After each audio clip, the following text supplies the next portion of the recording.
We're beginning from Kpone. 310 million cedis has gone down the drain as a result of the aborted District Assembly elections. The Vice President, Kpone Misatha, was speaking at the Conference of Regional Ministers in Kpone in the Central Region.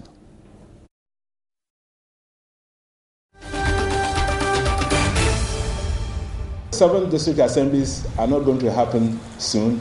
As of 3rd of March, we're supposed to have had the elections. We haven't had them. We need to be cohesive, to be unified in the management of this country.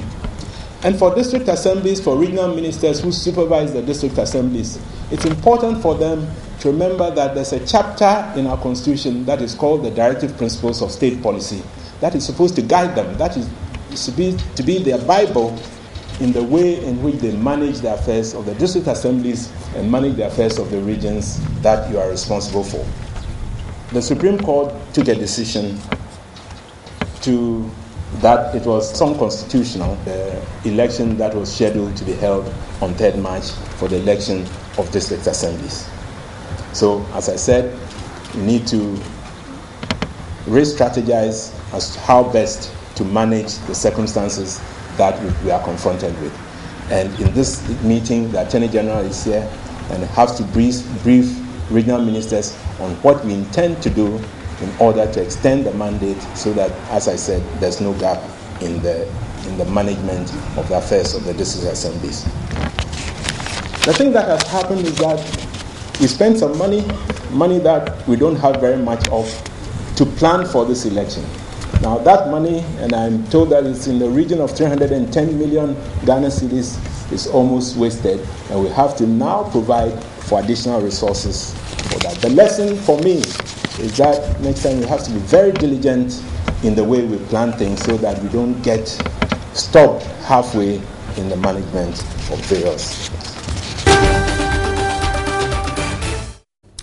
Vice President Kpone Misatha talking about the money that had gone down the drain as far as the District Assembly elections is concerned. We're still staying on the big one, really. We'll be telling you more about that if the state indeed has money to dole out another 90 million cedis for reconduct. Let me put it that way, reconduct of the District Assembly election. We'll tell you more about that later, but we're still staying on the big one because irate youth at Kpone, Kantamanso, in the Tema metropolis, clashed with the police in a protest over what they described as lack of development in the area. The demonstrators threatened to burn down the Sanan Asagli power plant. Let's watch this.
So you can see on your screens there scenes at Kpone today.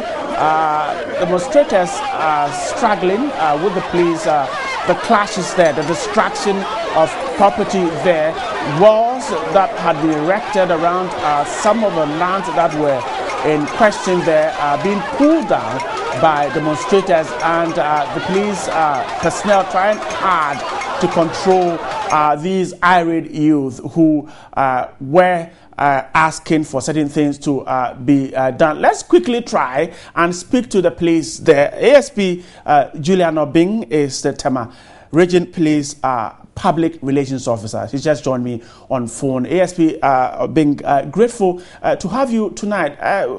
As of now, can you confirm that calm has returned to the area?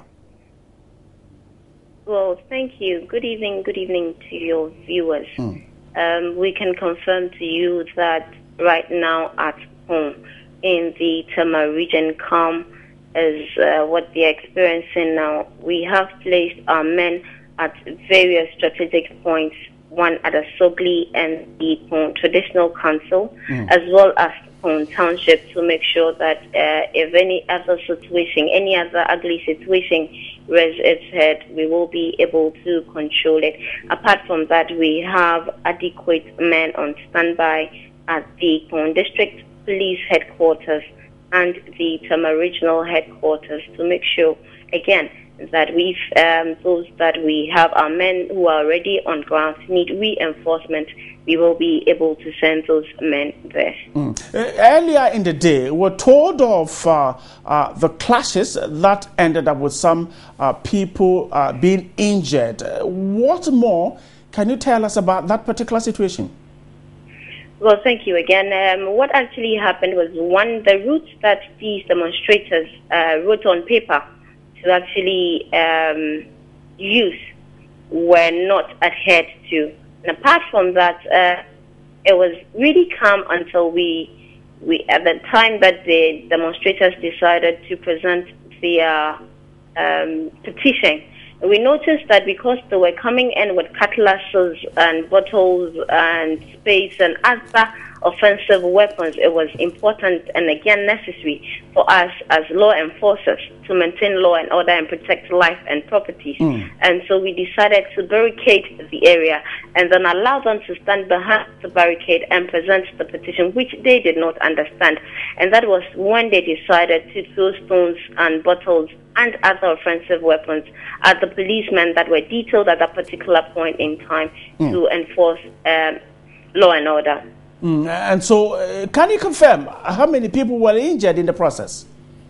Well, for a peaceful demonstration, we're not even expecting any injuries at all. But as we speak to you, there are quite a number of people, including policemen and women, who have sustained various forms of injury. It's quite a new situation, and so we are still talking and we are still putting our figures together. We do not want to come out with figures that would have to come back again to say that it is not true. We are still working. We want you to give us some time to be able to put our figures together appropriately. Have you made any arrests? Has the police made any arrest? As we speak, no, but what we have done is to sit with the traditional council elders and the organizers of this demonstration to make sure that even if there's a demonstration to be done another day, it won't result in clashes with the police, but would be a very peaceful one.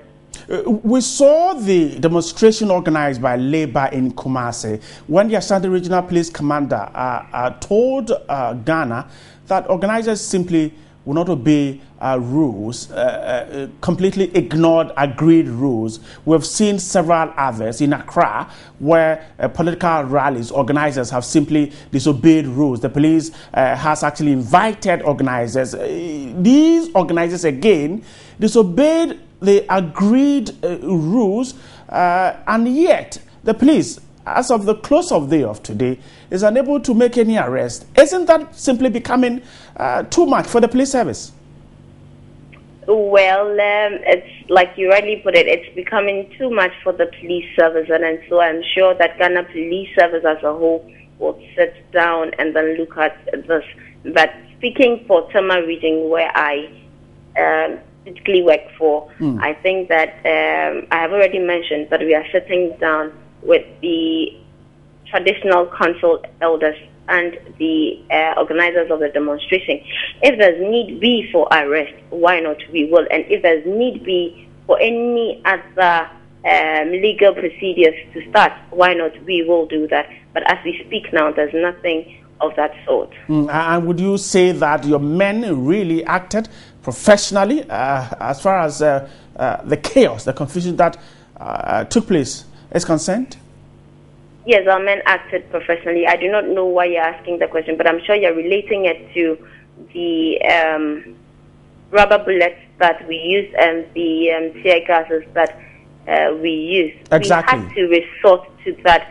I mean, from the clips that you are showing, it was obvious that we needed something to get some of, or to get the demonstrators, leave illegal, do the right thing. And so, yes, we did use that, not because we wanted to head off on anybody, because, well, it is not our work. Our work is to maintain law and order and then protect lives and properties. And so we were not going to look and watch anybody waste anybody's life, or, as it were, destroy any property, something that we could handle. And so the use or resorting to the tear gas and the rubber bullets was not, again, to harm or hurt anybody, but it was strictly to maintain law and order for a peaceful demonstration. And before I let you go, you spoke about the fact that the Sanan Asogli plant is being protected by your men. How safe is the plant as far as these demonstrators are concerned, especially when we're going into the night when a lot of people have to go to sleep?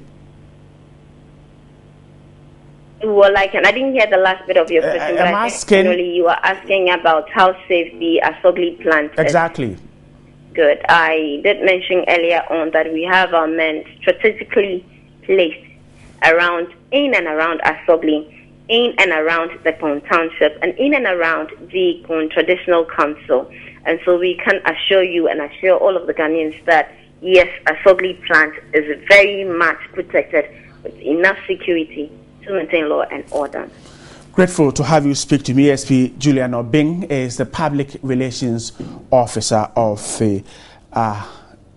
Tema Region Police, talking to me about how the police is ensuring calm there. Let's also reach the Sanan Asogli power plant people. Della Dem will very soon join us. She speaks for the power plant that is facing the threat of destruction by the irate youth there. The police says no arrests yet made, injuries, several of them. They're working hard to put together the figures as far as the number of demonstrators injured, as well as the number of policemen also injured. We'll very soon be speaking to the Sanan Asogli power plant people, because Deladem speaks for the plant there in Kpone. Grateful to have you tonight. Hello. Good evening. Good evening, and thank your viewers. Grateful. Thanks so much for speaking to us. Thanks for having me. There's a lot of interruption. I can hardly hear you. Right. My producer will simply work hard and see if we can restore the line. But let's try if you can hear me better now. First of all, how would you react to... Hello? Well, I guess we need to call Della them back. Della, just drop the phone. My producers are working hard at the lines and try and call you back if we see we can get rid of the interruptions in there. But she speaks for the Sanan Asogli power plant, and of course some irate youth of Kpone earlier in the day had threatened to burn down the plant. The police managed to restore calm. We're told that some policemen have been deployed to the site there to ensure the peace and safety of workers, as well as the plant. The Lali speaks for the Sanan Asogli plant. Let's check if the lines are better now. The Lali, grateful if you can hear me well now. Can you hear me better now? Hello? Hello, can you hear me better now? Hello? I still have difficulty reaching Delali, the Public Relations Officer of the Sanan Asogli power plant there. Also working at the phone lines. Once we correct that difficulty there, we'll tell you more about that. But let me tell you that those Irene you were told have all retired to their various houses. Some property were destroyed. Some people were injured. Some policemen also injured. The police is putting together the figures. No arrest yet made. The police, the Tema Region Police, is working with the people of the Kpone traditional area, and if need be, according to the police, if need be, to arrest the organizers or those who might have engaged in some illegality, according to the police, that will be done.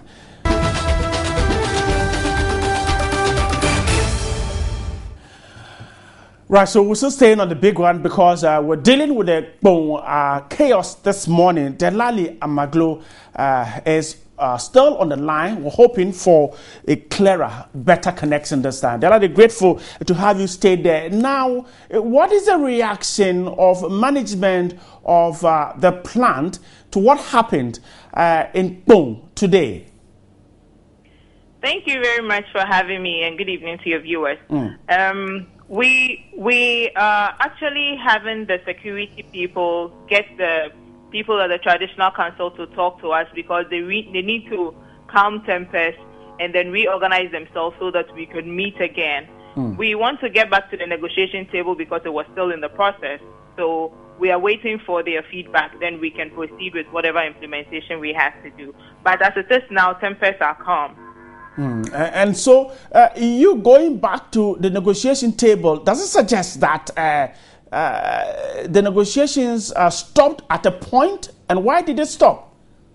I wouldn't say it stopped at a point. We actually had a document they needed to study. It had gone back and forth because we needed to sign an MOU. We needed them to study the part so that they get back to us. We had a meeting. They actually scheduled a meeting with us on the 6th of February, but they couldn't turn up for whatever reason we were not privy to, but I'm sure they had good reasons for it. So we are waiting for them to come to whatever terms they need to come to, whether we can just sign and proceed or we needed to do some amendments to proceed with. So we are just waiting for them to get back to us. So it's not as if it stopped. I'm sure they are still doing their internal work. So, from what you've just told me, it suggests that the demonstrators, the concerns they raised were legitimate.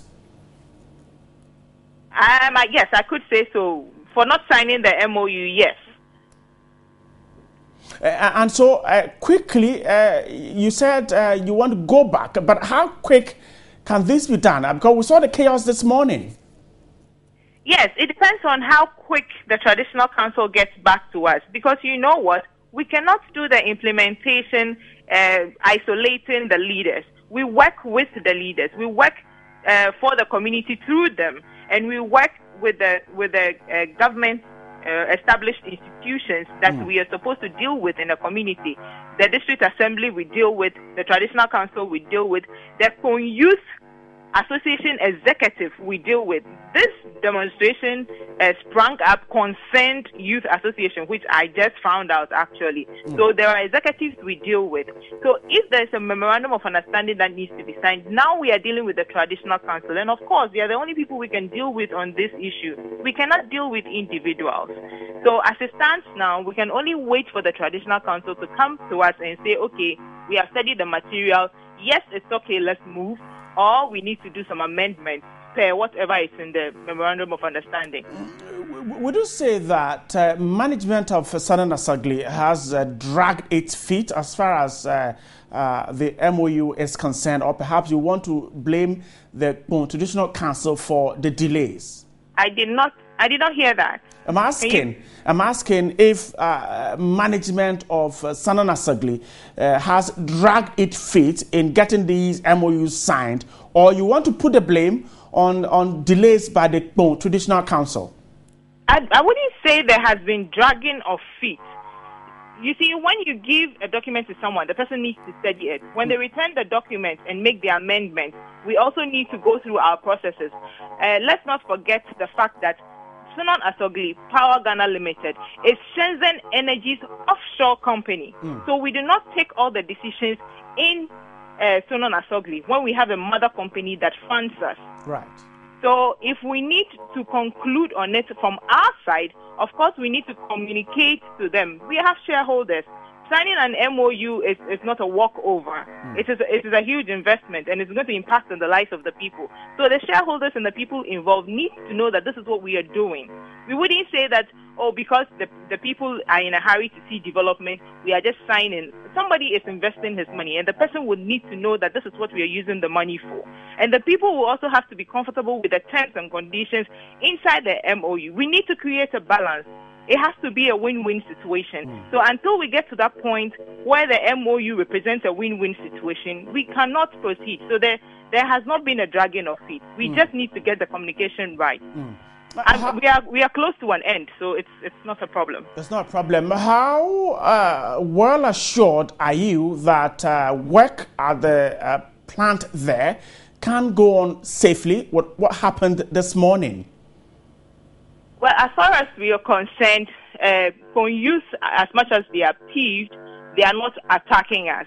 I'm sure they made certain threats because of, in the heat of the temperature and all of that. Right. But we are still looking to talk to their people. But the construction work is going on, actually. The expansion work is going on. We are hoping by the end of year we'll add our first unit to the already existing one, because we need the lights. We need the electricity. The nation needs it. It's not about us. It's not about Kpone townships. It's about the nation. So we're doing everything we can. Our engineers are on the ground 24 hours working to see that happen. So nobody's enjoying the light off, honestly. We are just doing the best we can to see that whatever we are here to invest in, we are doing it right. And you're getting the police to protect your investments there, I guess. Yes, when I checked a couple of minutes ago, they were still on the ground. They are around. I don't know about the township. I'm sure there'll be some police people over there, but around here, we are good. Grateful to have you to speak to me tonight. Delali Amaglo speaks for the Sonon Asogli Ghana Limited there, talking to me about the chaos this morning at the Kpone area there. That's it for the big one.